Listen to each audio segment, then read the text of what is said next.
Ligament injuries అయిన వాళ్ళకి surgeries లేకుండా ట్రీట్మెంట్స్ ఏమైనా ఉన్నాయంటారా? యా ఉన్నాయండి. అంటే depending on the grade of the injury.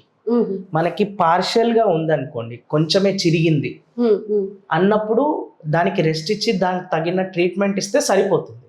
దాని తర్వాత తగిన ఫిజియోథెరపీ తీసుకుంటే సరిపోతుంది. బట్ ఎక్కువగా ఉంది, గ్రేడ్ ఎక్కువ ఉంది, ఫుల్ టేర్ అయింది అన్నప్పుడు surgery is very needed. Okay, right. So mostly ఇది స్పోర్ట్స్ పర్సన్ లోనే అని అన్నారు కదా, ఒకవేళ ఇన్ కేస్ కామన్ పీపుల్ లో ఉన్నట్టయితే కనుక like they can easily identify coming to a doctor, consulting through a doctor కదా. సో అలాంటప్పుడు ఎన్ని రోజులు they have to take rest and all this treatment ఎన్ని రోజులు ఉంటుంది?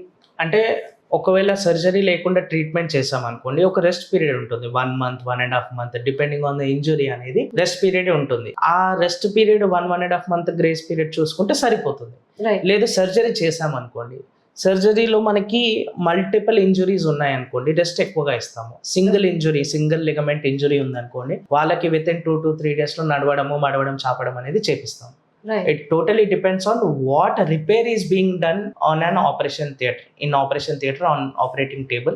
ఏ రిపేర్ చేస్తున్నాం, ఎంతవరకు రిపేర్ చేస్తున్నాం అనే దాన్ని బట్టి వాళ్ళ పోస్ట్ రెస్ట్ కానీ లేదా ఇమీడియట్ గా నడవడమా అనేది దాన్ని బట్టి డిసైడ్ అవుతుంది.